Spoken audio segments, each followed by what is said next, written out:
Il y a un petit texte d'encouragement que je voulais lire avec nous. J'ai lu ça dans la semaine et ça m'a encore encouragé sur la toute-puissance du Seigneur et vraiment comment le Seigneur peut agir d'une manière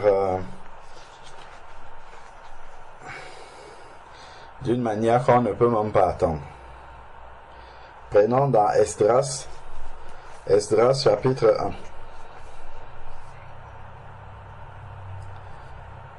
Dans Esdras, c'est avant Néhémie, donc après les psaumes, en rentrant. Et il y a Job, après Job c'est Néhémie, et après il y a Esdras. Et c'est au chapitre 1.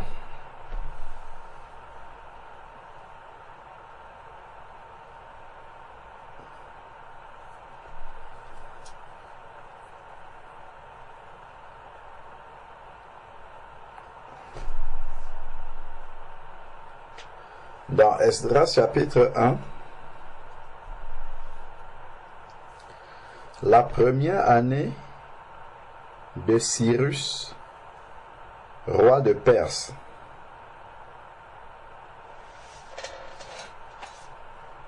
afin que s'accomplisse la parole de l'Éternel prononcée par la bouche du prophète Jérémie. Donc, j'ai regardé la référence, on va aller voir, avant de revenir continuer, c'est dans Jérémie 25, versets 11 à 12. Jérémie 25, versets 11 à 12. Jérémie 25, versets 11 à 12, il est dit, donc c'est l'Éternel qui prononce une sentence contre Israël parce qu'ils ont désobéi. Dans verset 11 dit, tout ce pays deviendra une ruine, une désolation, et ces nations seront asservies au roi de Babylone pendant 70 ans. Mais lorsque ces 70 ans seront accomplis, j'interviendrai contre le roi de Babylone et contre cette nation, oracle de l'Éternel, à cause de leur faute, et contre le pays des Chaldéens, dont je ferai une désolation pour toujours.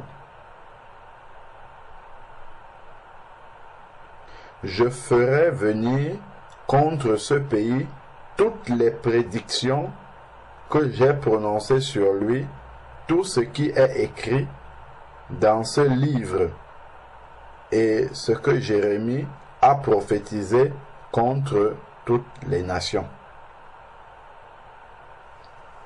Amen. Donc, revenons maintenant dans Esdras chapitre 1. Donc, afin que s'accomplisse cette parole-là que le Seigneur avait prononcée par le prophète Jérémie, l'Éternel réveilla l'esprit de Cyrus, roi de Perse.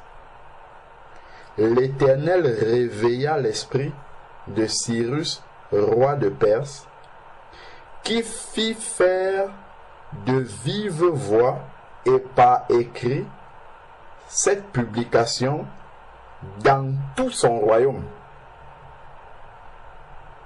Ainsi parle Cyrus, roi de Perse.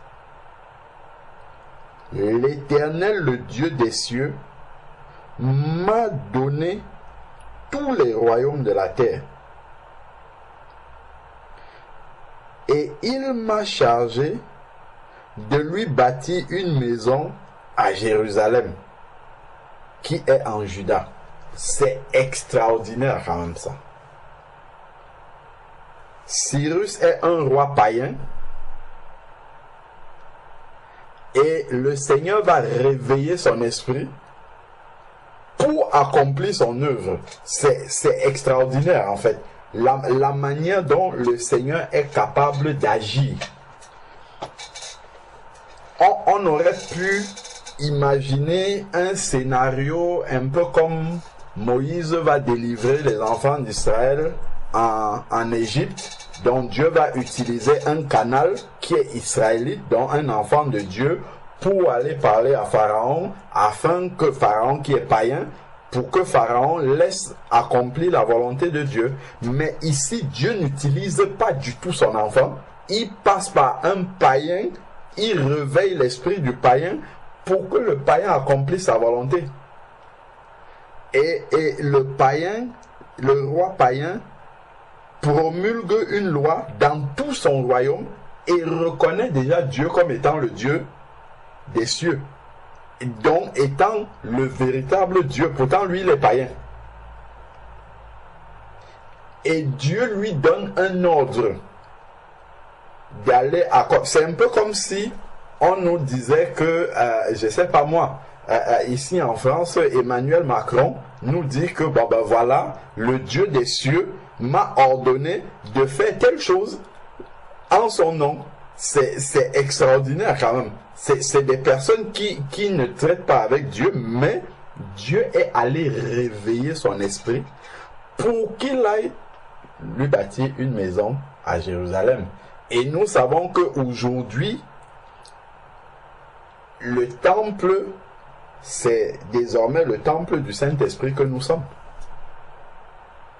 Si on comprend ça, en fait, projeté dans la nouvelle alliance, Dieu peut aller réveiller l'esprit de n'importe quel païen qui est à n'importe quel endroit pour que ce païen-là vienne faire son œuvre dans notre vie. Parce que Dieu l'a envoyé venir le faire, sans que nous n'ayons pas besoin de faire quelque chose. C'est pour nous montrer vraiment comment, jusqu'à quel point Dieu est capable d'agir pour que son plan s'accomplisse. Ça peut se multiplier dans n'importe quelle situation. Par exemple, dans le domaine administratif. Si par exemple tu es un enfant de Dieu, puisqu'on parle du temple, tu as peut-être une situation administrative qui est bloquée quelque part sans que tu n'aies besoin de rien faire. Dieu est capable d'aller toucher un administrateur là-bas. Il débloque tout ton dossier parce que Dieu a décidé que c'est comme ça que ça doit s'accomplir. Et toi, tu vas rester. L'administrateur va venir te dire, voilà, tiens, ce que tu attendais depuis peut-être 70 ans, c'est le cas ici, ce que tu attendais depuis, je ne sais pas, des lustres et des lustres, voilà. Je n'ai aucune raison, aucune motivation à te donner, mais on a décidé de te donner ça. Ça peut être dans le domaine du travail.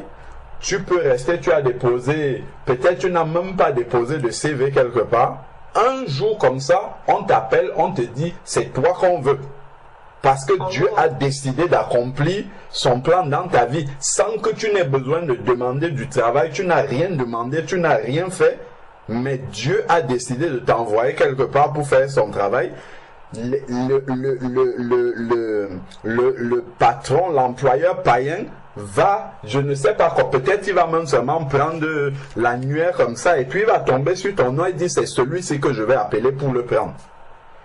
Dieu est vraiment capable. Quand j'ai lu ça, j'ai dit oula, vraiment au point d'aller réveiller l'esprit d'un païen pour que le païen se mette vraiment en œuvre pour accomplir la volonté de Dieu. C'est extraordinaire vraiment comment Dieu est capable vraiment, quand il dit qu'il prend les choses folles du monde pour confondre la sagesse, c'est extraordinaire. Comment un roi païen va s'engager comme ça dans la construction de la maison de l'Éternel, non pas dans son royaume, mais en Israël, là-bas à Jérusalem, qui n'est pas censé être son pays à lui. Donc, vraiment, ça nous montre à quel point quand le Seigneur dit dans Ésaïe, on peut lire Ésaïe 59, je crois. ça nous montre un tour supplémentaire que le Seigneur a à sa disposition. Et ça, c'est un aspect que je n'avais pas encore vu. Et je vois souvent le Seigneur passer par ses enfants pour aller toucher les païens, pour que les païens débloquent la situation, mais de passer par un païen comme ça sans faire intervenir son enfant.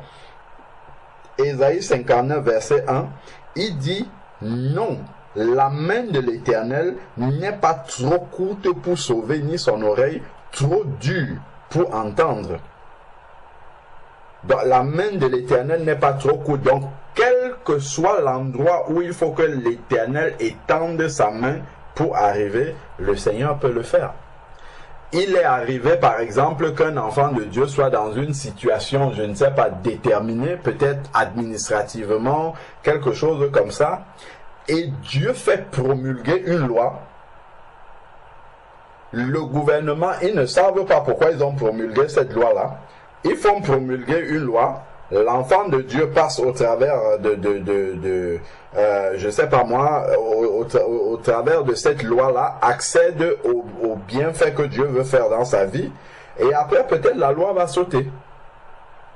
C'est des choses qui sont certainement déjà arrivées à des personnes.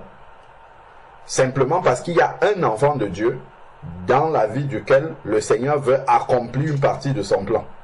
Et donc, il va utiliser comme ça, il va réveiller l'esprit des païens juste pour que le païen accomplisse une partie de son plan et puis que ça continue. Quand le Seigneur va dire dans Apocalypse, par exemple, qu'il ouvre une porte, personne ne pourra fermer, il ferme une porte, personne ne pourra l'ouvrir, on a un cas typique ici où le Seigneur fait comme il veut et il utilise le moyen qu'il veut.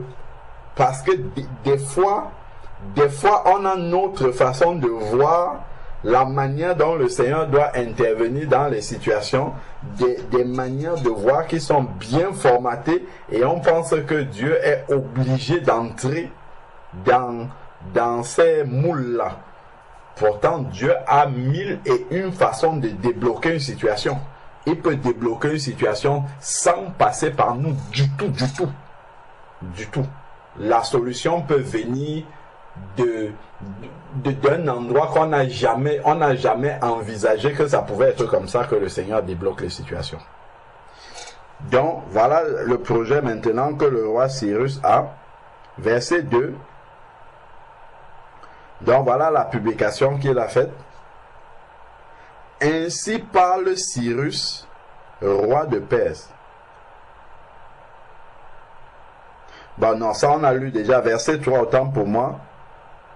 Qui d'entre vous appartient à son peuple?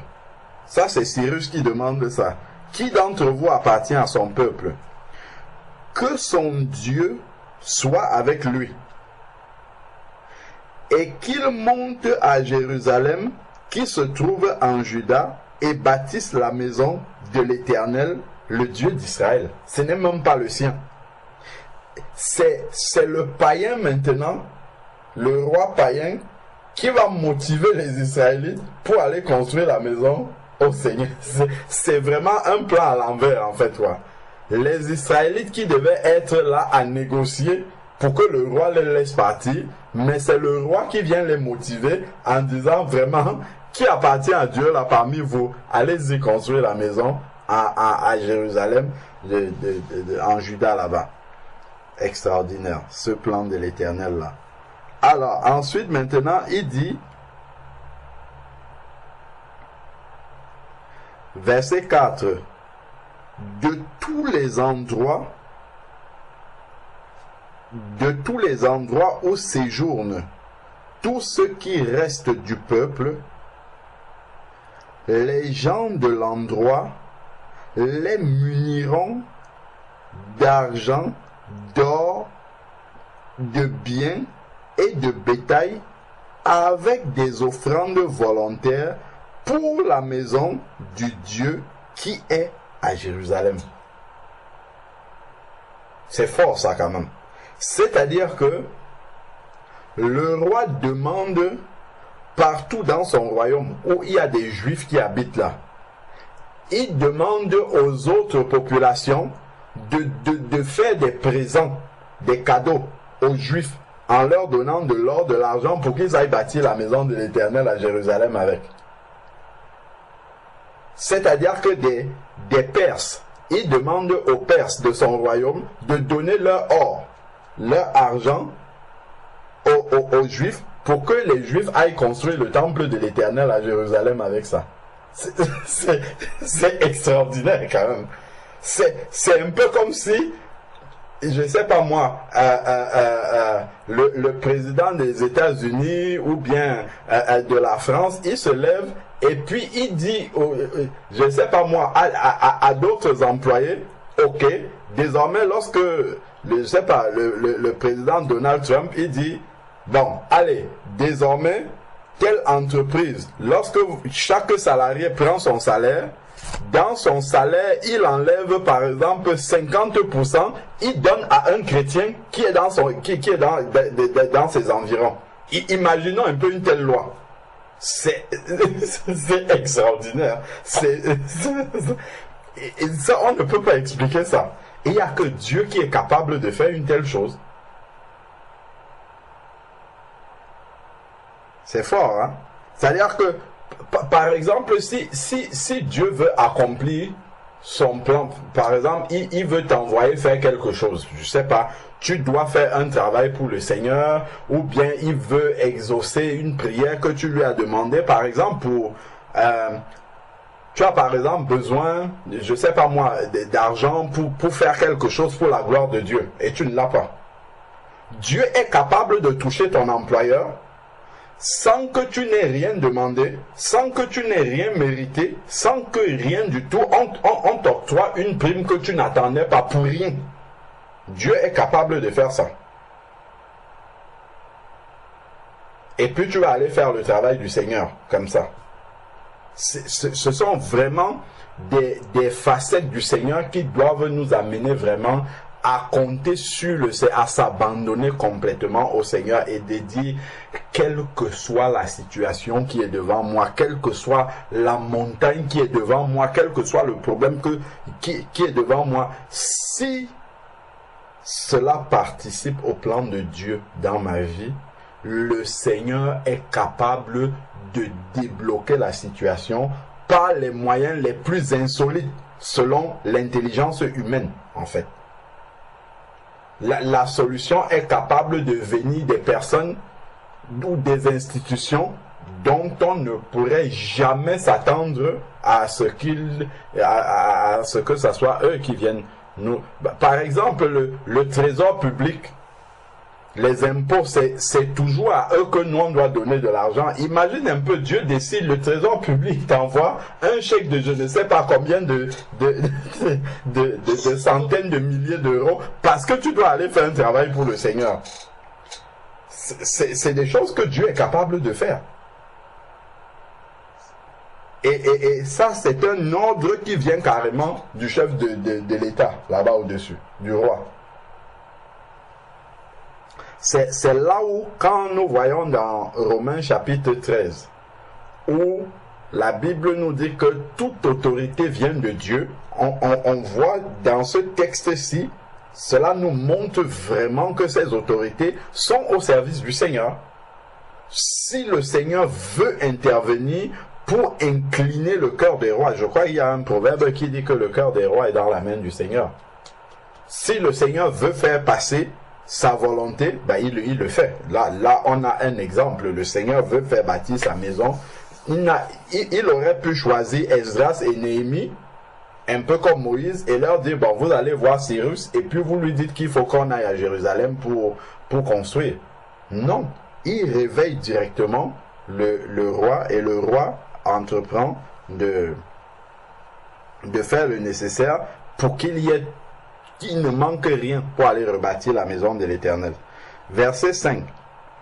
Alors, les chefs de famille de Juda, de Benjamin, les sacrificateurs et les Lévites, tous ceux dont l'Éternel réveilla l'esprit, Donc, le Seigneur a réveillé l'esprit, non seulement chez le roi païen, mais même les Juifs qui étaient en déportation dans le royaume administré désormais par la Perse et qui était Babylone avant, eux-mêmes, ils avaient fini par s'endormir et oublier même la prophétie de Jérémie. Sachant que cette prophétie-là, c'était sur 70 ans, il devait s'arrêter. Eux, ils avaient oublié ça. Le Seigneur, parce qu'il y a une prophétie qui est accomplie, de la même manière, nous tous, il y a une prophétie sur nos vies. C'est pour ça qu'on dit que le Seigneur a des projets de paix et non de malheur pour nous. C'est-à-dire qu'il a des projets pour notre vie. Et ces projets-là, en fait, c'est une prophétie. On peut la connaître ou on peut ne pas la connaître, mais il y a une prophétie pour notre vie. Et donc, pour que cette prophétie-là s'accomplisse, Dieu est capable de mettre en place des plans comme celui que nous sommes en train de voir pour que le projet du Seigneur s'accomplisse jusqu'au bout. Donc, il va réveiller aussi l'esprit des Israélites.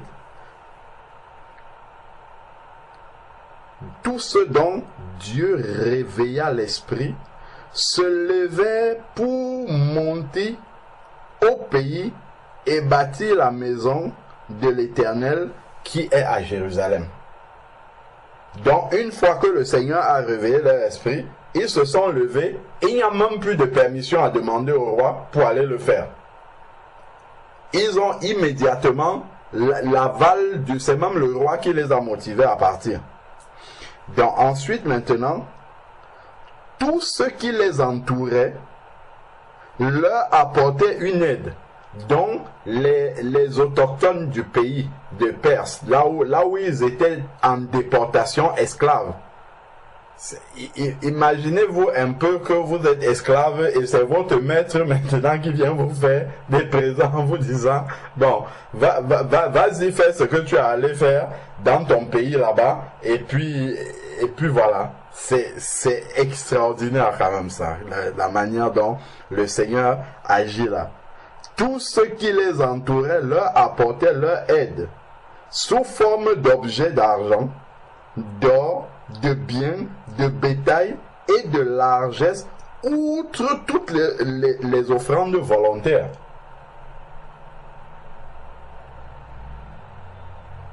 Waouh! Ça, c'est extraordinaire. Le roi Cyrus, regardons maintenant ce que le roi va faire. Le roi Cyrus rendit les objets de la maison de l'Éternel que Nebuchadnezzar avait fait sortir de Jérusalem et placé dans la maison de son Dieu.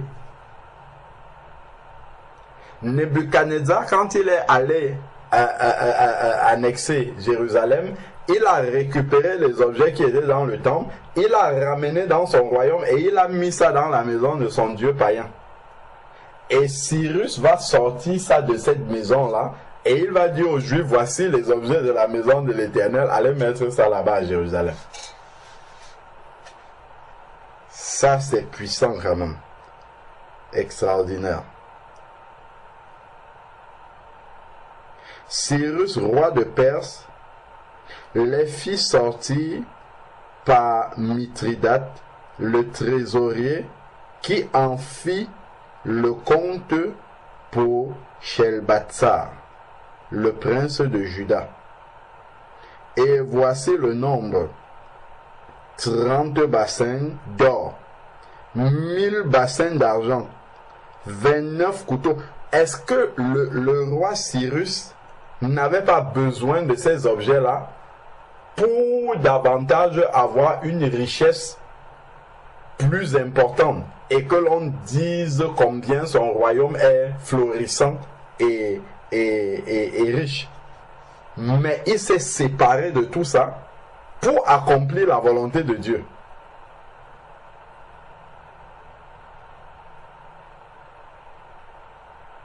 Et Cyrus,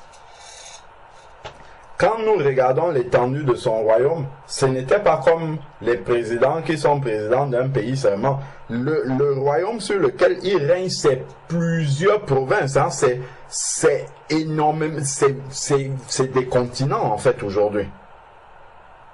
C'est sur des continents, en fait, qu'il règne. Mais il va se soumettre comme un enfant à la volonté de Dieu sans discuter. Il n'a même pas, on ne dit même pas qu'il a essayé de combattre avec cette volonté qui venait. Il a obéi comme si il n'avait pas de choix, quoi. Il a obéi avec joie même. Quand on voit la manière dont il obéit avec joie au Seigneur. Et il n'y a personne dans son royaume qui vient lui dire, roi, qu'est-ce que tu es en train de faire comme ça? Tu oublies que c'est un peuple qu'on a annexé qui peut se retourner contre toi. Non, pas du tout. Il a simplement obéi à la volonté de Dieu.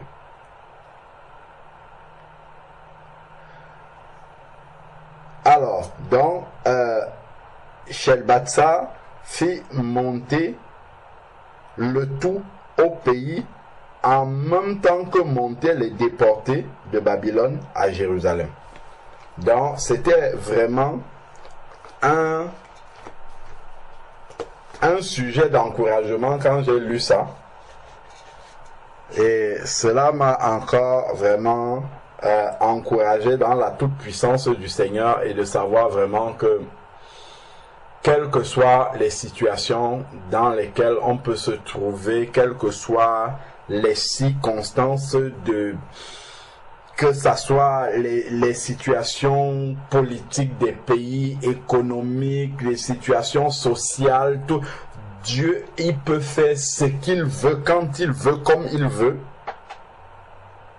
Il faut juste que ça participe à son plan, c'est tout. Si quelque chose rentre dans sa volonté, dans son plan, il est capable d'agir comme on a vu là. Donc, vraiment, cessons de pleurer devant le Seigneur. Seigneur, mon patron, il est trop méchant. Je ne peux rien attendre de lui. Seigneur, je ne sais pas moi, l'administration, mon bailleur, mon ceci, tout ce dont on croit dépendre là. Non, Seigneur, je ne peux rien attendre de... Le Seigneur est capable d'incliner le cœur de qui il veut. Si on attend une décision qui dépend du président de la République, qui dépend d'un enseignant, qui dépend d'un patron, qui dépend d'une autorité quelconque, le Seigneur, nous voyons là que vraiment le cœur de toute personne qui a une autorité de décision, et le cœur de ces personnes-là est dans la main du Seigneur. Et le Seigneur est capable de les amener à faire sa volonté au moment où il a décidé. Donc, ce que nous devons rechercher, ce n'est pas d'incliner le cœur de ces personnes-là, c'est de chercher la volonté de Dieu, c'est tout. Parce qu'une fois que on a la volonté du Seigneur, lui, après, pour l'exécution de cette volonté-là, il fait comme il veut. Il utilise, prend, il incline le cœur de qui il veut pour que, au final, son plan puisse s'accomplir. Amen. Amen. Amen.